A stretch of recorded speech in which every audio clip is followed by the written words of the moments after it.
Welcome to World of Marketing Podcast, a Foster Web Marketing production. Here's your host, Tom Foster. All righty. Hey, everybody. It's Tom Foster here at the World of Marketing, and I have a very special guest, my good buddy. I've known him for a long time, Brian Mitchell. Yes, the Brian Mitchell. Washington Redskin. That's all I'm going to say. Famous Washington Redskin, right? That's cool. Yeah. I mean, and the accolades are endless, and the things that you have. We're going to show some of that here. But thanks so much for coming. No problem. We've known each other for a while. It's been a while. Yeah, and we're fortunate enough to do your website. Yes. And but what's interesting about you, and this is really what I want to talk about, is what you've been able to do with your life. From growing up in Louisiana, you're the youngest of 7. Yes. Tell us a little bit about that. Well, it was fun, to be totally honest with you. One thing about, like I tell people, when I was growing up, I felt I was the richest person in the world because we had love. We never wanted for anything. We worked a good bit of it because we had a farm. We fished a lot, and my dad always had us give stuff away. But having 4 older brothers, I could bounce stuff off of them. And my little motto is that my brothers taught me the game. My sister showed me how to survive in it because the 2 girls are the oldest, Linda and Frida. And they were basically those guardian angels where they basically made sure I understood right from wrong and things like that. Because, my brothers would tell me some things sometimes that didn't work. And my sisters got me back in line. But it was a lot of love in our family, and I think that's the whole thing. You grow up with that big family, you think that somebody's going to be shorted on a certain thing. Never was. Everybody got the same love. I love the story that you told me a while ago, how you would watch your older brothers and sisters and see who got in trouble and what they did. And you're like, I'm not doing that. Well, the thing is like, and I know so many times kids do something and people want to try to put the fault on the parent or what the parent did. And I just think that it comes down to eventually you have to make decisions and make choices. And as a young man, I was attentive and alert. So when my mom talked about certain siblings, they had that stress on their face. And when they talked about others, they were always smiling. I figured I'll follow them, and that was Daryl, Linda, Frida, Michael, Blanche, and Tyrone. I kind of shied away because they had the stress when they were dealing with them. And if you look at as we went through life, you can see who made the right decisions, who didn't. And I think people, instead of making you understand, it's on you.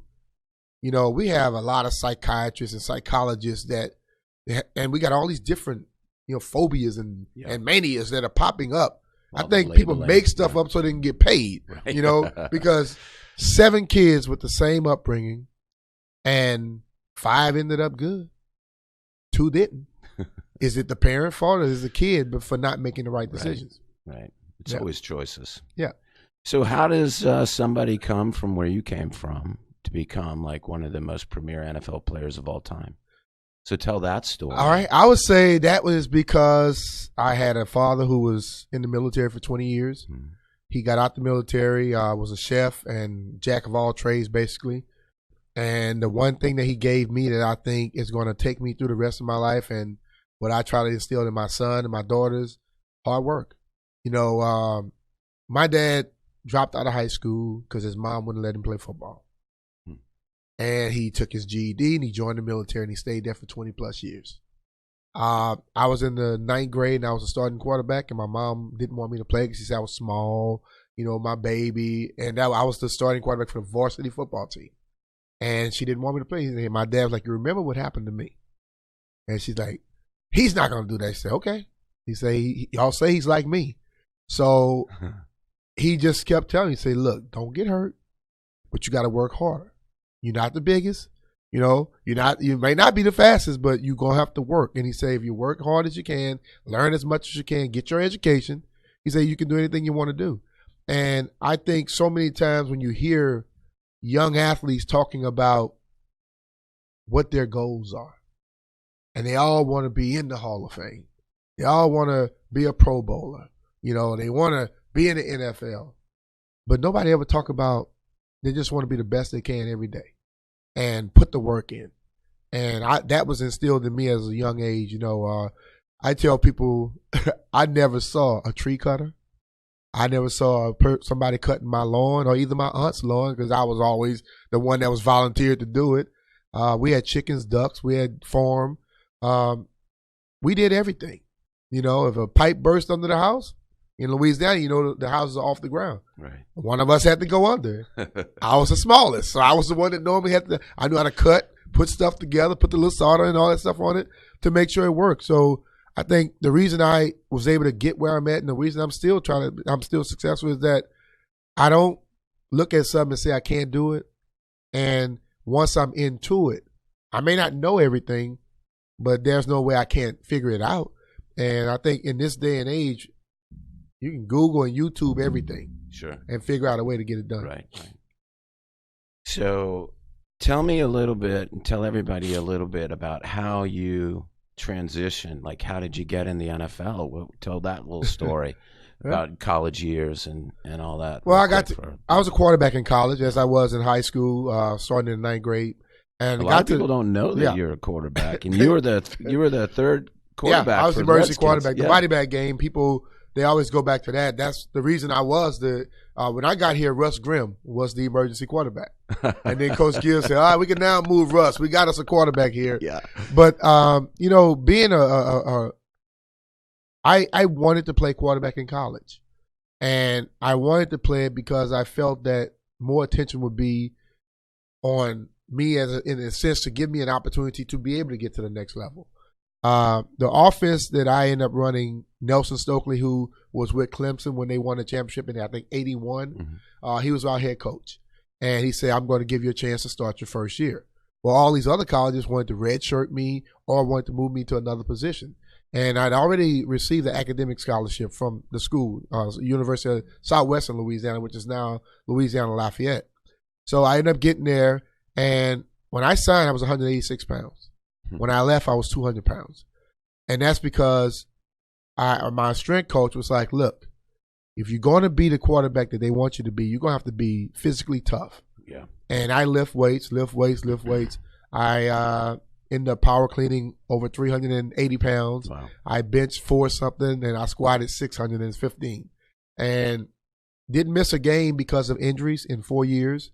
The NFL comes along, and I had one scout say, well, man, I don't see you doing a lot of shaking. You're just always going forward. I'm like, isn't that the object of football? Right. So I think getting drafted by the Redskins in the 5th round, Don Bro had come to work me out. He and Kirk Mee, who was the scout here, and Don Bro was the running back coach from Lake Charles, Louisiana. Okay. Yeah. So they came in to work me out, and I had a hamstring pull. And I ran 4.41 for him with the hamstring pull because I had the physical therapist that morning. I was crying when they would get me right, and I ran my stuff, and he said, you can play in the NFL. The last thing they said to me. And prior to that, I had gone to this All-Star game. It was to be called the All-American Bowl. It was for historically black colleges and universities. I didn't go to HBCU. And the guy who ran it, he noticed, he was driving through, he saw my stats. He said, nobody's going to invite this kid to any other bowl game, so I'm going to invite him. And when I got there, I had a little animosity towards him because everybody, you're not from but I ended up playing well, and that's where Emmett Thomas saw me, and he came back to the Skins. I ended up getting drafted, and Wayne Sevier told me, he said, the only way you're going to make this team, he said, you're not a quarterback, you're not a running back, you're going to be a punt returner and a kick returner. All my life I said that whoever does that has to be out their damn mind. So guess what? Brian Mitchell became out of his mind, and I looked at Mike Nelms. I had Joe Howard Johnson and Walter Stanley were on the team with me. I soaked up everything, and I said if I get a chance, I'm not coming out. And in that body bag game, Joe got knocked out. Joe hurt his knee. Walter got hurt his knee. Joe got knocked out. I got my opportunity, and the rest is history. Do you know your stats? I know some of them. Combined kickoff and punt return yards, 19,013. Oof. That's a lot. That's a A lot, lot of of running. running. Combined kickoff and punt returns, 1,070. Oldest player to have an 85-plus yard run. You were 32 years and 44 days.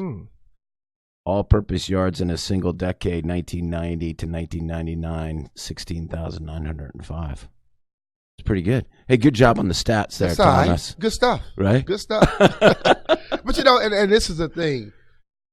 I knew nothing about that while I played. Sure. I remember when I got to Philadelphia, and they were like, do you know where you stand all the time? I'm like, I'm not finished. They said, what do you mean? I said, when I'm done, I can look at that. And they started to tell me those stats, and then it got to a point where every time I stepped on the field, caught a ball, and if I fall forward, I set a new record. Yeah. And they say, well, how did you not know? I said, because you don't play football for stats, you play to win. So I'm trying to do what I can to help the team win that day. And also, you know, we started talking about what ability you need to play in the league. The best is availability. The best is accessibility.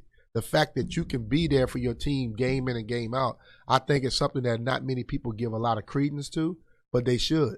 Because we have a lot of guys who've been absolutely great when they're healthy. Yeah. But if you're hurt more than you're healthy, Sure. are you helping your team? What about heart? What Oh, about, yeah. And then that's the whole thing. And I think my life is based off of heart. yeah. And I look at it in many phases. When people would describe me, they say, man, that kid right there, he has a lot of heart. You know, he's not afraid. I'm going to go out there, and I don't care how big you are, how tough you think you are, you're not going to outwork me. Compassion, you know. Yeah. My mom and dad taught me about the you know, you're blessed, you have to be a blessing. So trying to help others, you know, be philanthropic and doing things when necessary. You know, just being kind sometimes, that's the biggest thing in the world for some people.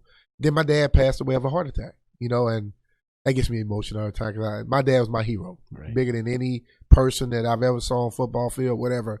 And when he passed away, I did a lot of work with the American Heart Association because I know how I felt, and I didn't want other people to have to feel that.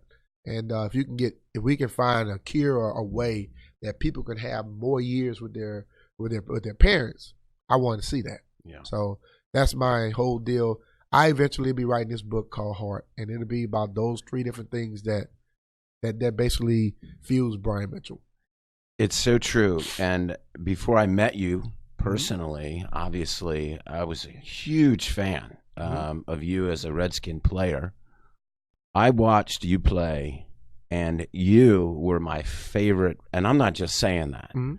And that's why I say you always played with heart. Like, I remember jumping up and down, screaming to put you in the game. And you were the third down back, and like you would go in there, and you always you were one of the most unique looking football players because you had these giant shoulder pads. Yeah, protect the shoulders.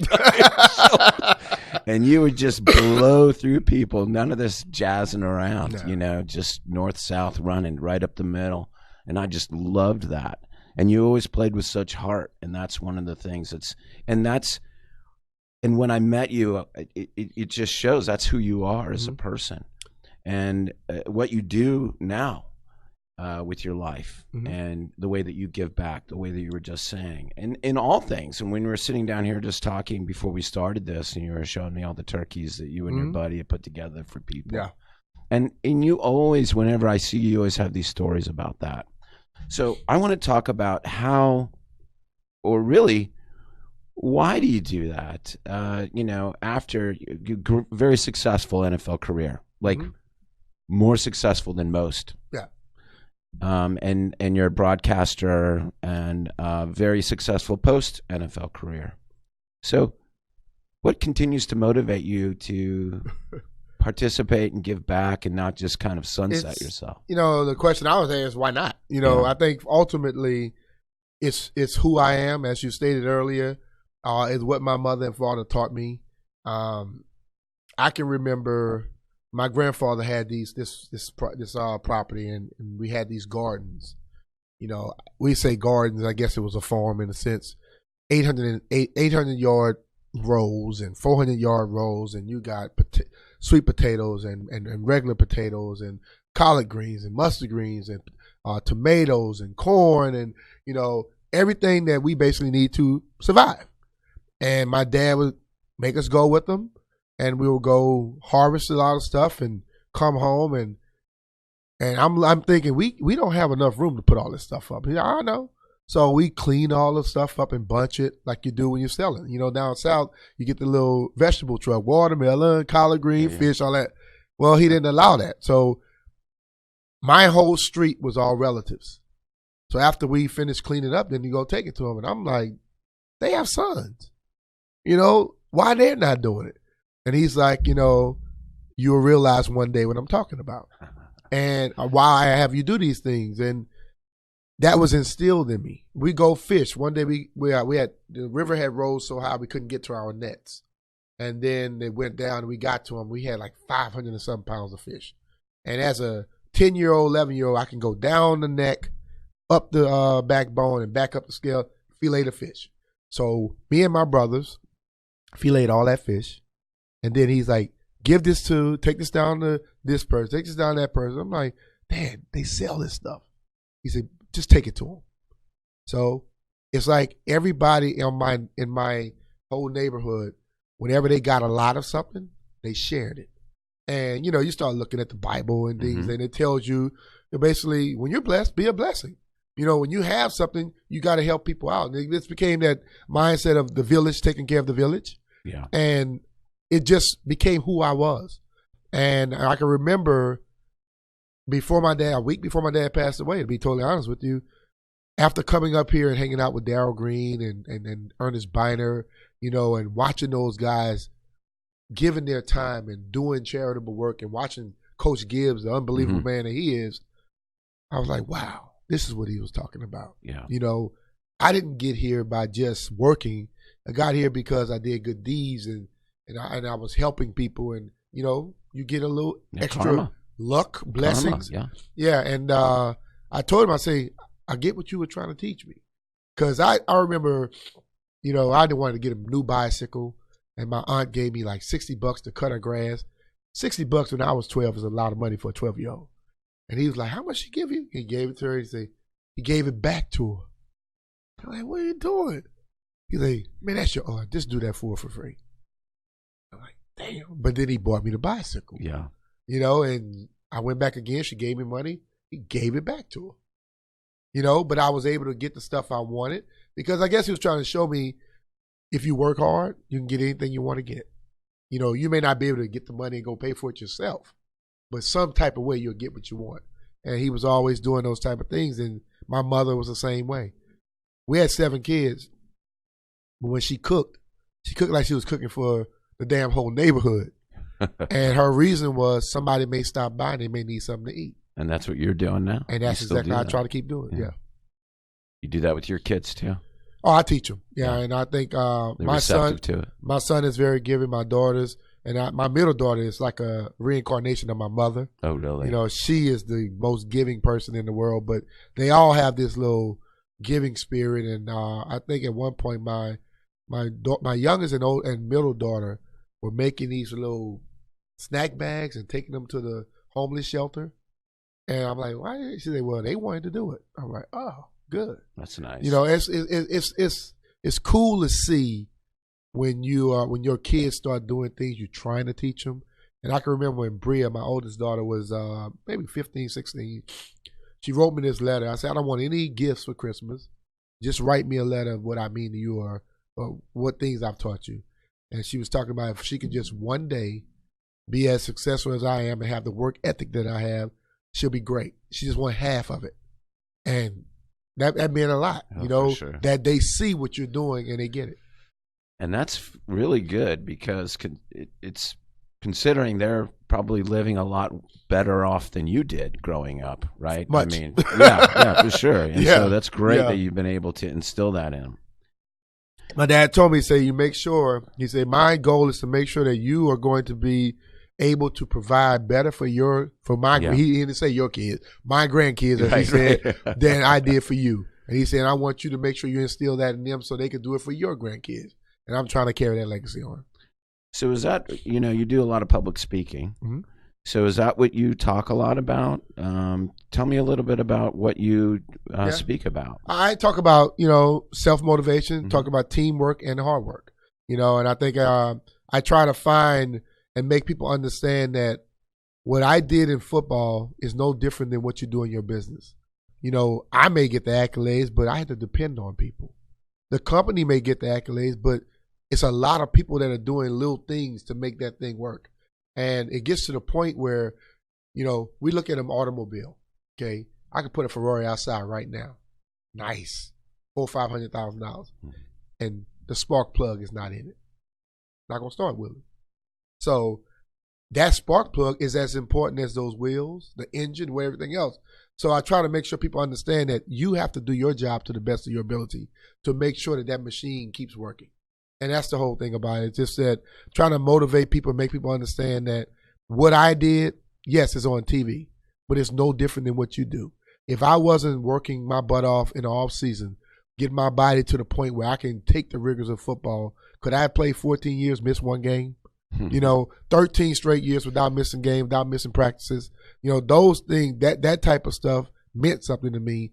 And like I was telling Thomas earlier, I was up at 6 o'clock lifting weights. You get in the weight room, because I know I had to be here, then I got to go to work. So you make time for what you need to do. And it comes down to being consistent, being dedicated, and believing in yourself. I was always told I'm a Mitchell, I can do anything. That has not left me since I was, 10 years old. My dad first told me that. I'm going to live by that the rest of my life. And speaking of, there's another thing that you do very well these days, which is play golf. Yeah. That's your new passion, right? Yeah, because I don't have to get hit doing that. What is your handicap these days? I'm at 5.8. Yeah, that's pretty good. But I needed to go higher. Yeah. Because, that's a lot of strokes I have to give up. So tell me a little bit about that. You play a lot of golf for charity and so tell me a little bit about that experience. Yeah, it's one of those things. I used to say I would never play golf. It's boring. Yeah. Then when I went to the Pro Bowl in 96 and, Coach Mike Holmgren, we didn't practice a lot. He said, you're in the Pro Bowl. Y'all know this stuff. So you'll be ready to play the game. We practiced like 40, 45 minutes, and then I rush back, get dressed, run down to the pool. None of the guys are there. I'm like, where are the guys? The bartender was pointing his head over to the golf course. So I went out there with them a little bit, and, you find, I didn't know you can have drinks, smoke a cigar. Yeah. And it's basically camaraderie. Right. And, hit a good drive. That's all you remember. You don't remember the other ones that you shanked and hooked. And then it had a big putt. And that was in 96? Yeah. And then that was February of 96. And then August of 96, my wife bought me some golf clubs. Uh-huh. And I was like, you sure? They said, what do you mean? I said, well, they said if you're going to be good, you got to spend a lot of time in the golf. And it's true. I've been stuck ever since. I think from 96 to like 99, I was like nothing but going to charity golf tournaments, the little, what's called scrambles and things like that. Then went to Philly in 2000, and Ryan Jaworski, he owned several courses, and he allowed us to play for free. So myself and Ike Harris, I can't remember his first name now, but he and I and Ike Reese, we played golf. Al Harris, Ike Reese, we played golf Tuesdays, Saturdays, and I got into playing on my own ball. Now, it's something that has to be a part of my life.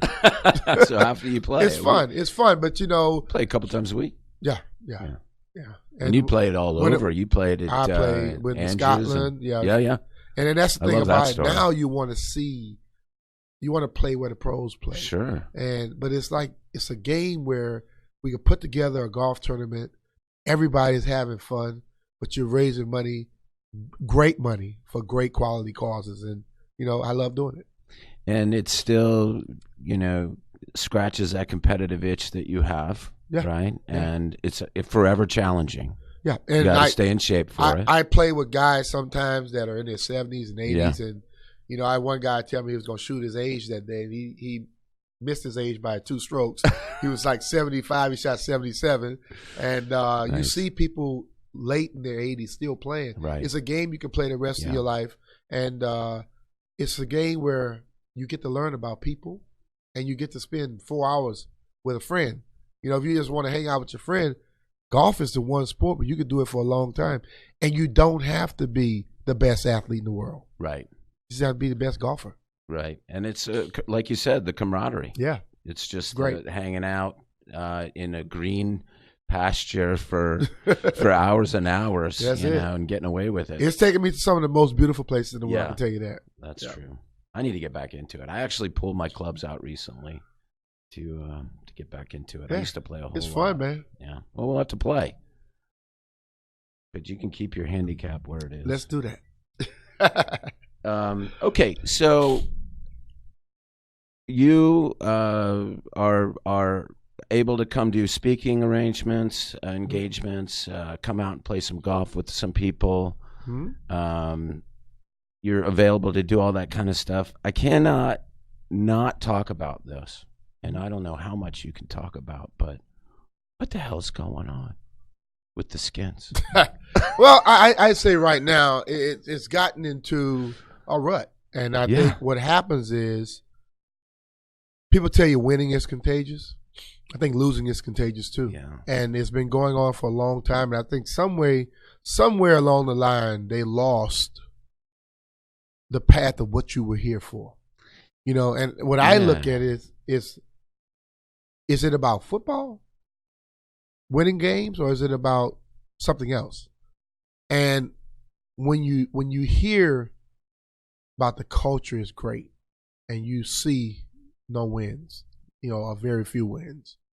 When you hear we're winning off the field, fans don't want to hear that, and nobody wants to hear that. The players don't want to hear that, because I look at this. I remember when Coach Gibbs was the coach here in his first stint. I remember it was a time I think somebody was telling me how he had made sure everybody understood. Make sure these players are feeling good and happy. Yeah. Because if they do their job, we all are going to prosper. I now can look at stuff, and I don't know if the players are considered the cream of the crop on the top. You know, I see people in different positions that act like they are the stars. Yeah. And it can't be that. It has to get back to where it's about football. Because the one thing that can happen that'll make everybody's job easy is that if the football team is successful on the field. If they're winning, everybody wins. Yeah. If we're winning games, the salesperson walking into a meeting is going to be able to get whatever they want. The guy trying to sell a suite can get whatever they want. The people that's trying to get a sponsorship agreement, they can get what they want. But if you're not winning, now your job become hard. You know, so that's the whole thing about it. This is a results-driven business. Yeah. And the NFL is the best league for owners because they're getting paid TV revenue no matter what. But I believe every one of those owners are competitive as hell too. And they don't want to just make that. They want to be able to make more than that. Sure. Because they make that if they don't wake up. I mean, they lay down in their bed all damn day. The money that they get on top of it and the success that they get on top of it will make a big difference. So what is to me, it's like the whole brand is, you know, nobody, like we were the Skins, you know, we were like so behind it. And I just don't feel that that's the way anymore. A lot of people are frustrated. They're upset. And I talk to a lot of people. I go around a lot. I do a lot of stuff throughout the stadium. And people still have that love, but they're a little less apt to discuss it. And for me, I travel around the country, and I talk about the Super Bowl and all that type of stuff. And I make sure people understand, you know, I played with the Redskins. You played when they were the Redskins. It's tough. Sure. And you want to have those bragging rights. You know, and when you mentioned that, you know, you played for the Redskins, you play now? I said, no, I played back in. Oh, because right now, and it's about pride, and I, when you go around and people are like poo-pooing on the team and knocking them, that makes me upset. Sure, you know, and that is why I just want people to be held accountable. I want people to feel that, you know, that they can be dedicated to this thing and get back to where it used to be, because right now it's not. And I think now, with all the rumors I'm hearing, they understand something has to change. Yeah. Yeah. You have to make some changes to move forward, because You look at the stadium. You look at different things, and people are speaking now. And you have to make some changes. There's nobody there. Yeah, they were like showing that you got to speak back to nobody's coming. Exactly. I mean, anyway, yeah. Well, we appreciate very much you being very outspoken about it, and speaking your mind about stuff. That's one thing that you can always count on from Brian Mitchell is that he's never gonna like pull a punch. And the thing of it, people, you can speak your mind. And I'm not petty about things. I'm not going to make it personal, but you're pretty factual. It's results driven. Yeah. And look at the results. Yeah. Yep. All right, buddy. Well, thank you so much for coming Appreciate you. And spending this hour with us. Anything that you'd like to tell the audience before we go? Well, I just tell them, the person that you saw on the football field is basically the person that you see every day, and that's the way I approach life. And another thing, I hear a lot of people always say, "Man, I saw you, and I didn't want to come up and say nothing to you." Yeah. I'm inviting. I'm engaging. Yeah. I will talk to you. I don't have a problem. I'm from Louisiana, so we don't mind talking. If you see me out, make sure you come talk to me. Don't not talk to me and then go tell somebody I was stuck up. Yeah. Don't not nice talk. Guy. Don't not talk to me approachable. and tell them, well, he was out. He was standing up. No, you did not do what you're supposed to do. Come out and talk. And the whole thing about it is, listen, I still live in this area. I love this area. I this team gave me my opportunity and gave me opportunity to give my kids a great life, and I'm dedicated to it. But I'm not going to be dedicated to it in a lot of ways where I feel a lot of people have been, where they shut up, they don't say anything. I feel that accountability is the key to everything. And if your crap stinks, I'm going to tell you it stinks. Well, and you're being paid to do that, by the way. Yeah. That's your job, is to call it out. It's the same thing I did while I played. And you have a right to do that because you are an excellent player and you played with an excellent team, the very best team ever. The Redskins. That's the way I look at it. Yeah, exactly. I'm with you. All right, Brian. Great talking to you. Thank you so much. No problem, man. All right. Everybody, this has been The World of Marketing with Tom Foster and my great friend and guest, Brian Mitchell. BeMitch30.com. There you go. All right, everybody. Take care. Thank you.